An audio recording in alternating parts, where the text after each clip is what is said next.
आज ही Doubtnut app download करें। Doubtnut पर होगा अब आपके सभी मैथ्स, केमिस्ट्री, फिजिक्स और बायोलॉजी डाउट्स का सफाया। बस अपने क्वेश्चन की फोटो खींचो, उसे क्रॉप करो और तुरंत वीडियो सोल्यूशन पाओ। Download now. क्वेश्चन हमें असर्शन रीजन का दिया हुआ है। असर्शन जिसमें है कि फ्लावर के जो एक्सेसरी ऑर्गन्स होते हैं वो इसके स्टेराइल पार्ट्स होते हैं, और रीज़न दिया है कि ये मॉडिफाइड लीव्स होती हैं जो एसेंशियल ऑर्गन्स को प्रोटेक्ट करने के लिए होती हैं।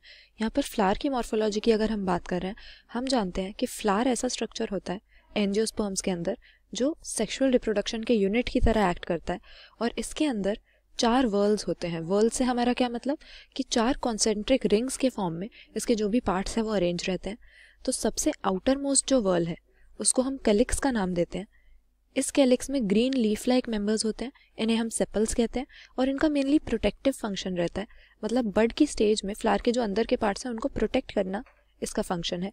फिर दूसरा होता है हमारे पास करोला, जो ब्राइटली कलर्ड पेटल्स का वर्ल है, और ये जनरली पॉलिनेशन के लिए एनिमल्स को अट्रैक्ट करने का रोल प्ले करते हैं। फिर आ जाता है हमारे पास एंड्रोशियम, जो मेल रिप्रोडक्टिव वर्ल है। इसके अंदर मेल सेक्स ऑर्गन्स प्रेजेंट होते हैं फ्लावर के, जिन्हें हम स्टेमन्स के नाम से जानते हैं। और फाइनली जो हमारा चौथा वर्ल होता है फ्लावर का, उसको हम गाइनोशियम बोलते हैं। ये असल में फीमेल रिप्रोडक्टिव वर्ल होता है, और इसमें फ्लावर के फीमेल सेक्स ऑर्गन यानी कार्पल या पिस्टल जिन्हें हम कहते हैं वो प्रेजेंट होते हैं। तो अगर पहले 2 वर्ल्स को हम देखें, हमारे सेपल्स का वर्ल और पेटल्स का वर्ल, कैलिक्स और करोला जो हैं, इन दोनों को हम कलेक्टिवली एक्सेसरी वर्ल भी कहते हैं, और सेपल्स और पेटल्स को एक्सेसरी ऑर्गन कहते हैं। ऐसा क्यों? क्योंकि इनका कोई सेक्सुअल रिप्रोडक्शन में डायरेक्ट रोल नहीं होता है, जबकि हमारे जो एंड्रोशियम और गाइनोशियम है उनमें सेक्स ऑर्गन्स प्रेजेंट हैं। तो ये हमारे नेसेसरी होते हैं सेक्सुअल रिप्रोडक्शन के लिए, इसलिए इन्हें एसेंशियल ऑर्गन या रिप्रोडक्टिव ऑर्गन कहा जाता है। तो असर्शन हमारी सही हो गई कि एक्सेसरी ऑर्गन फ्लावर के कौन से हो गए, जो स्टेराइल है। स्टेराइल क्यों हम बोल रहे हैं? क्योंकि सेक्स ऑर्गन्स इनमें प्रेजेंट नहीं है, इनका mainly protective and other functions हैं, इनडायरेक्ट रोल है इनका रिप्रोडक्शन में। और रीज़न हमें दिया है कि ये मॉडिफाइड लीव्स होती हैं जो एसेंशियल ऑर्गन्स को प्रोटेक्ट करते हैं। तो ये तो सही बात है, जो अंदर के एंड्रोशियम और गाइनोशियम है उनको प्रोटेक्ट कर रहे होते हैं कैलिक्स एंड करोला। और मॉडिफाइड लीफ यहाँ पर क्यों लिखा हुआ है? अब जो फ्लावर है असल में वो स्टेम की मॉडिफिकेशन से ही बनता है।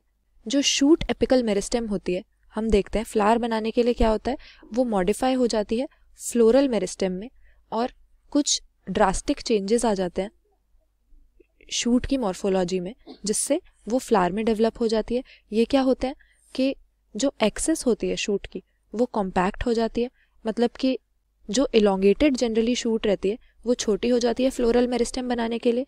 इसके अलावा हम जानते हैं कि जो स्टेम होती है उसमें नोड्स होते हैं जहाँ से नई ब्रांचेस और लीव्स उगते हैं, और इंटर नोड्स होते हैं जो इन नोड्स के बीच का पार्ट होता है।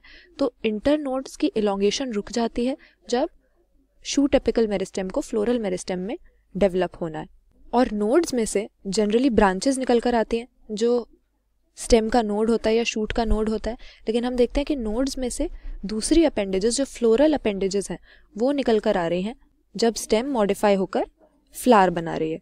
तो क्योंकि स्टेम की मॉडिफिकेशन से, शूट की मॉडिफिकेशन से फ्लावर बना है, तो शूट के नोड से लीव्स निकल कर आती हैं। लेकिन यहाँ पर फ्लावर की जो अपेंडेजेस हैं यानी हमारे सेपल्स और पेटल्स वो निकल कर आ रहे हैं।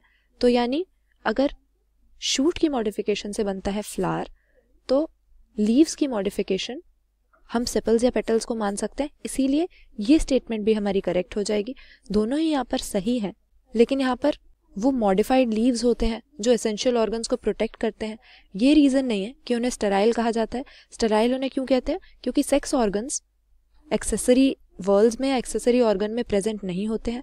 इसीलिए अपना करेक्ट आंसर मार्क करेंगे ऑप्शन बी, कि असर्शन और रीज़न है तो दोनों सही, लेकिन रीज़न असर्शन का करेक्ट एक्सप्लेनेशन नहीं है। क्लास 6 से 12 से लेके नीट, IIT, JEE मेंस और एडवांस के लेवल तक 10 मिलियन से ज़्यादा स्टूडेंट्स का भरोसा। आज ही डाउनलोड करें डाउटनेट ऐप या व्हाट्सएप कीजिए अपने डाउट्स 8400 400 400 पर।